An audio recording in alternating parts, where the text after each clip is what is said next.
For the first time in 2.5 decades, the New York Knicks are going to a conference final.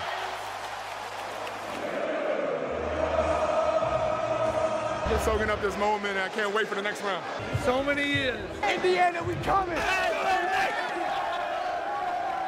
Go New York, go New York, go! Go New York, go New York, go! I don't know why, but the pure joy of Timothée Chalamet, it definitely does not get old to see. It's the Mecca, Madison Square Garden, the world's most famous arena, and it's lived up to the hype this postseason. Shanae and Brian, you were in the building for that clinching Game 6. Perk and I wished we were there because there's nothing like that environment. There's nothing like that atmosphere. Shanae, do you think, though, it's like a true advantage? Do you think that it changes things for the opponents coming in? Absolutely. Yeah. My voice is just now starting to recover, and I'm not a New Yorker.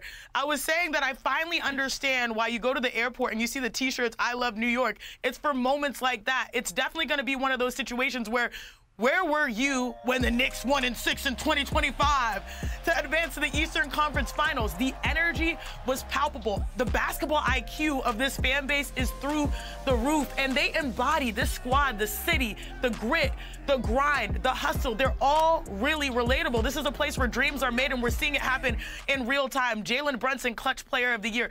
Cat, I felt like the Knicks were going to win with how they started being intentional, with Cat being aggressive.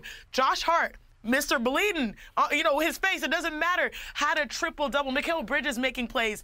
This city is built different, and so is this squad, and I've never experienced anything like being in the Garden for that moment. Yes, it's truly special.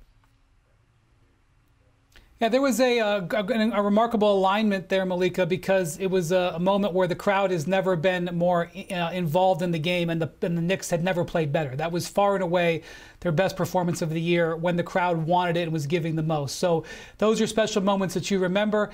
But it is important to point out they have lost 3 times at home this year, and the Pacers came in and beat the Cavs on the road in Game 1 last round. So none of that carries over. The energy maybe from the crowd, but they don't get to take those points over. And I'm sure Tom Thibodeau is making that clear to them heading into Wednesday. They can get 48 hours, Janae, Brian, Jalen Brunson actually kind of agrees with Brian. He spoke earlier on the MSG crowd. Take a listen. I think it was very important and great for the fans to have our backs and celebrate the way they did. But for us, we know there's a long way to go. And so we don't really look at it as an accomplishment. It's just the next step. We're grateful, we're thankful, but we know there's a long way to go. See, that kind of sounds like what Brian was saying, but both home courts, they're going to be a factor in this Eastern Conference Finals. Let's go in the bonus. This will be a rematch of the conference semis last year when the Pacers walked into Madison Square Garden and won Game 7. The Knicks will be looking to avenge that heartbreak from that game this time around, but both teams, they're a little different than last year. The Knicks have Karl-Anthony Towns. The Pacers have a healthy Benedict Mathurin. The Knicks won 2 of the 3 meetings this season, and Cat averaged 30 points a game in the matchup. Also, Mikal Bridges as well. And it's a series that'll be nostalgic. These two teams, they haven't played each other in the conference finals since 2000. But flash to now, our resident detective, Big Perk, I hear he spies 2 players that need to step up if they want to get to the finals. I'm Kendrick Perkins, better known as Big Perk, and nothing gets past me. Freeze! Just when you thought it did get past me, there I am. I spy a problem. I spy it all. Carry the hell on.